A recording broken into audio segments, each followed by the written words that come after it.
आज की वीडियो को आप स्क्रीनशॉट लेके रख लीजिए और वो स्क्रीनशॉट अपनी फैमिली और अपने फ्रेंड्स को दिखाइए जिन्हें सिर्फ आईआईटी, जेईई और नीट के बारे में पता है। पर क्या आपको पता है कि हमारे इंडिया में 100 से ज्यादा एंट्रेंस एग्जाम होते हैं, स्टेट और सेंट्रल के मिला के। और आज मैं आप सभी के लिए उनमें से ढूंढ ढांड कर छाट कर ऐसे 22 एंट्रेंस एग्जाम लाया हूं जो कि आप दे सकते हैं आफ्टर पासिंग योर 12th और ग्रेजुएशन। चाहे आपने 12th PCB, PCM, commerce, humanities किसी भी स्ट्रीम से करी हो, चाहे आपने ग्रेजुएशन किसी भी सब्जेक्ट से किया हो, डजेंट इवन मैटर। पर अगर आपको ग्रेजुएशन के लिए एग्जाम्स देने हैं, चाहे वो मैनेजमेंट में हो, लॉ में हो, डॉक्टरी में हो, आप किसी भी चीज़ के लिए प्रिपरेशन कर रहे हो, आप इन एग्जाम्स को कंसिडर कर सकते हैं।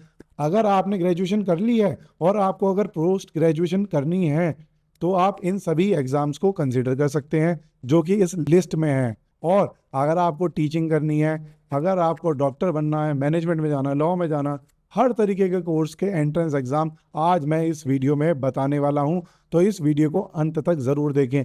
शुरू होने से पहले लाइक कर दो और हमारे चैनल को सब्सक्राइब कर दो। तो चलिए शुरू करते हैं। इस वीडियो को शुरू करने से पहले मैं एक चीज़ बोलना चाहूँगा कि इसमें बहुत सारे एस्पेक्ट्स हैं जो मैंने हर कोर्स के लिए यहाँ पर रखे हैं। हर कोर्स को, हर चीज़ को बताना मेरे लिए यहाँ पॉसिबल नहीं होगा, तो आप उसको स्क्रीनशॉट लेके भी, जिस कोर्स में आप इंटरेस्टेड हैं, जिस एग्ज़ाम में आप इंटरेस्टेड हैं, आप उसका स्क्रीनशॉट भी यहाँ पर लेकर रख सकते हैं। तो चलिए शुरू करते हैं। Number 1, engineering and technology, entrance exam for engineering, architecture and planning courses. Number 1 पर है जेईई मेंस। जेईई मेंस जैसा कि हम सबको भी पता है, इंजीनियरिंग, आर्किटेक्चर और प्लानिंग के लिए होता है। यूजुअली इसके 2 सेशंस होते हैं एनुअली और ये कंपटीशन इसमें एक्सट्रीमली हाई होता है। आफ्टर क्वालिफाइंग आप इसमें एनआईटी, आईआईटीज और जीएफआईटीज में भी जा सकते हैं। नंबर 2 होता है जेईई एडवांस, जिसमें आप आईआईटी में एडमिशन ले सकते हैं और ये इंडिया का one of the most competitive under graduate entrance exam भी होता है। इसमें 2 कंपलसरी पेपर्स होते हैं। नंबर 3 पर है BITSAT, Birla institute of technology and science admission test, जिसे आप under graduate program at BITS Pilani campuses में कर सकते हैं। Bachelors in engineering, B pharma, MSc, और इसमें एलिजिबिलिटी आपको 12th पास ही चाहिए होगी। कंप्यूटर बेस्ड एग्जाम होता है, 3 घंटे का एग्जाम होता है, तो आप इसमें देख सकते हैं अगर आपको ये परस्यू करना है। Number 2, medical and health care, entrance exams for medical, dental and AYUSH education. NEET under graduation जैसा हम सभी को पता है, जिससे कि हम एमबीबीएस, बीडीएस और आयुष कोर्सेज कर सकते हैं, जिसके पास हमारे पास 12th में पीसीबी होना अनिवार्य है।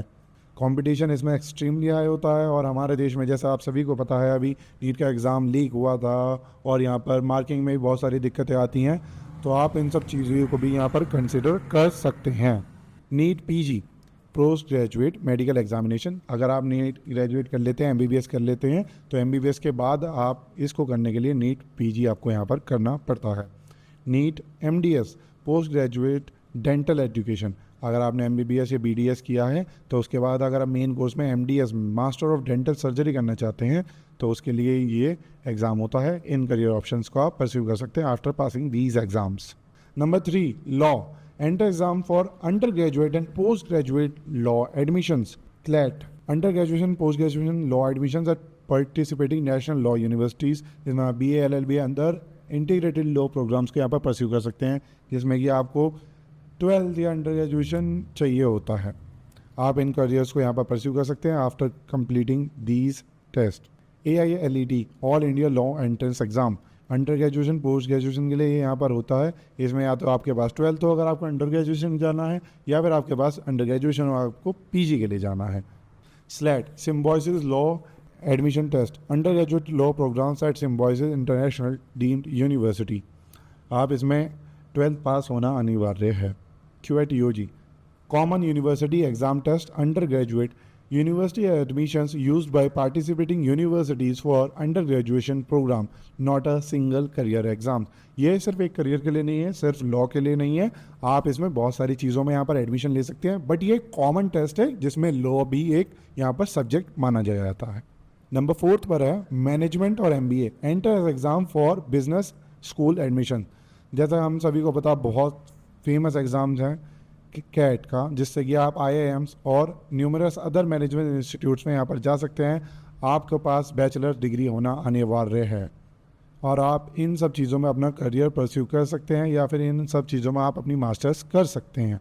नंबर 2 पर है GMAT, graduate business school admissions internationally and at participating Indian institution, जिसमें कि आप MBA, MIM, business master programs international भी स्कूल्स में आप यहाँ पर जा सकते हैं, जिसके जो सब्जेक्ट्स आते हैं quantitative reasoning, verbal reasoning, data insights.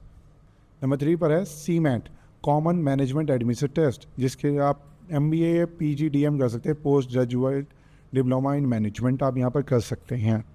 और ये बहुत ही अच्छा अल्टरनेटिव होता है कैट का, जो कि लोग कैट पास नहीं कर पाते, मेरे हिसाब से तो CMAT कर लो, बढ़िया रहता है। Number 5, commerce, finance, professional entrance and foundation exams for finance and professional careers. Number 1 सबका चाहिए था CA foundation, chartered accountant foundation conducted by ICAI, जिसमें कि आप 12th पास होना अनिवार्य है और ICAI से आपका रजिस्ट्रेशन की रिक्वायरमेंट होती है। आप यहाँ पर अपना चार्टर्ड अकाउंटेंट के बतौर पर अपना करियर यहाँ पर बना सकते हैं। CSET, company secretary executive entrance test conducted by ICSI, जहाँ पर आप कंपनी सेक्रेटरी में अपना करियर बना सकते हैं, जिसमें आगे आपके पेपर होंगे business communication, fundamental of accounting, economics and business environment, business law and management. आप इन सभी चीज़ों में अपना करियर यहाँ पर बना सकते हैं। Corporate law, compliance, governance, secretarial practice और corporate advisory. CMA foundation, cost and management accountancy foundation, जिसे कंडक्ट कराता है ICMAI। यहाँ पर हम सभी के लिए एक अथॉरिटीज़ यहाँ पर बनाई हुई हैं, जैसे कि ICAI होती है हमारी चार्टर्ड अकाउंटेंट, SI होती है हमारी सेक्रेटरी, MAI होती है हमारी मैनेजमेंट अकाउंटेंसी फर्म। तो आप यहाँ पर अप्लाई कर सकते हैं, यहाँ पर एक टेस्ट दे सकते हैं, जिसमें कि आप कॉस्ट एंड मैनेजमेंट अकाउंटेंट में अपना करियर बना सकते हैं। In cost accounting, management accounting, financial analysis, corporate finance, cost control, taxation, FP&A, सब चीज़ आप यहाँ पर परस्यू कर सकते हैं। नंबर 6 पर है हमारा university and specialised entrance exams for post graduate university admissions and design education, QET-PG। जैसे कि हम पोस्ट ग्रेजुएट यूनिवर्सिटीज़ से करते हैं, जिसमें कि हमें बैचलर डिग्री होना अनिवार्य है, जिसके बाद हम MA, MSc, MCOM, MBA या मैनेजमेंट प्रोग्राम्स यहाँ पर कर सकते हैं, depend on chosen PG program. NIFT entrance exam, अगर किसी बंदे को या लड़की को यहाँ पर फैशन में इंटरेस्ट है, तो अगर आप फैशन पर अपना करियर परस्यू करना चाहते हैं तो NIFT is the right exam for you guys. Fashion design, fashion communication, textile design, accessory design, knitwear design, fashion technology related programs में आप अपना करियर यहाँ पर बना सकते हैं। Number 7, teaching and education eligibility exams for teaching and academic research careers. जिस बंदे को भी, या लड़कियाँ बहुत सारी हमारी परस्यू करती हैं इस करियर को, जिसमें वो टीचर के लिए यहाँ पर जाती हैं स्पेसिफिकली, तो CTET होता है, सेंट्रल टीचर एलिजिबिलिटी टेस्ट, जिसमें कि आप पेपर 1 में आप अगर क्लियर करते हैं तो क्लास 1 से लेकर 5th तक की आप टीचर बन सकते हैं। फिर पेपर 2 में होता है क्लास 6 से लेकर 8 तक की, और आप यहाँ पर टीचर बन सकती हैं। UGC NET, university grants commission national eligibility test, आप इसमें असिस्टेंट प्रोफेसर और जूनियर रिसर्च फेलोशिप के लिए यहाँ पर अप्लाई कर सकते हैं। पेपर 1 में टीचिंग रिसर्च एप्टीट्यूड आता है, पेपर 2 में सब्जेक्ट स्पेसिफिकली यहाँ पर चीज़ें आती हैं। आप अपना करियर बना सकते हैं assistant professor, researcher, PhD pathway और एकेडमिक करियर में भी। नंबर 2 है यहाँ पे CSIR UGC नेट, जिसमें आप साइंस रिसर्च ओरिएंटेड सब्जेक्ट्स में यहाँ पर अपना करियर बना सकते हैं। JRF research, PhD, academic career, scientific research में आप यहाँ पर जा सकते हैं। अब स्टेट के टेट एग्ज़ाम होते हैं, स्टेट लेवल टीचर एलिजिबिलिटी, जैसे उत्तर प्रदेश में UP टेट होता है, राजस्थान में रीट होता है, तमिलनाडु में TNTET होता है, उड़ीसा में OTET होता है, और केरला में KTET होता है, महाराष्ट्र में महाटेट होता है, और सेंट्रल का CTET होता है। तो आप इन सभी एग्ज़ाम्स को दे सकते हैं। स्ट्रक्चर होता है कुछ इस तरीके से, स्टेट टेट में आप देते हैं एलिजिबिलिटी पेपर 1, पेपर 2, फिर एग्ज़ाम अथॉरिटी, फिर टीचर रिक्रूटमेंट, रेलेवेंस में आपको, जब आप टीचर का एग्ज़ाम देते हैं ना यहाँ पर स्टेट में, तो आपका स्टेट टेट यहाँ पर आपसे मांगा जाता है, और आप इसमें स्टेट में अपने ही जिस भी स्टेट का आप पेपर देते हैं, आप उसमें स्कूल लेवल यहाँ पर टीचर बन सकते हैं। तो ये सभी एंट्रेंस एग्ज़ाम थे जो मैं आप सभी के लिए बहुत ढूंढ कर लाया हूँ। अगर आपको इस वीडियो से ज़रा सी वैल्यू मिली हो तो हमारी वीडियो को लाइक करें, हमारे चैनल को सब्सक्राइब करें और शेयर करें उन दोस्तों के साथ, उन कज़न्स के साथ जिनके लिए भी आपको लगता है ये कोर्स या ये एंट्रेंस एग्ज़ाम आपके लिए रेलेवेंट रहेंगे। तो see you in the next one. Signing off, Shantanu Singh.